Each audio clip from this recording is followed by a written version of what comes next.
প্রাকৃতিক সৌন্দর্যের লীলাভূমি রাঙ্গামাটি। আল্লাহ তাআলা যেন এই রাঙ্গামাটিকে তার নিজ কুদরতি হাতে সাজিয়েছেন। দূর সীমানায় সবুজ পাহাড়গুলো উঁকি দিচ্ছে, আর স্বচ্ছ পানির হ্রদে পানির উপর থেকে নিচ পর্যন্ত দেখা যাচ্ছে। মৃদু রোদ এবং মৃদু বাতাসে পানি হালকা ঢেউ খেলছে। এই ঢেউয়ের দোলায় দর্শনার্থীদের হৃদয় দুলছে। সবুজ পাহাড়, নীল রঙের স্বচ্ছ পানির হ্রদের পাশ দিয়ে সর্পিল আকারে বয়ে চলেছে পথ। চলছে ছুটে দর্শনার্থীরা সেই দূর সীমানায় পাহাড় আর হ্রদ দেখার জন্য।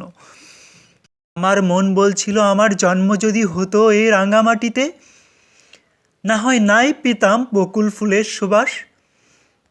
স্বচ্ছ পানির হ্রদের বুক চিরিয়ে ছুটে চলা নৌযানগুলো দেখতাম, ওই সবুজ পাহাড়গুলো দেখতাম আর গাইতাম, পাহাড় নদী আর সাগর জলে হারিয়ে যেতে চাই চিরতরে।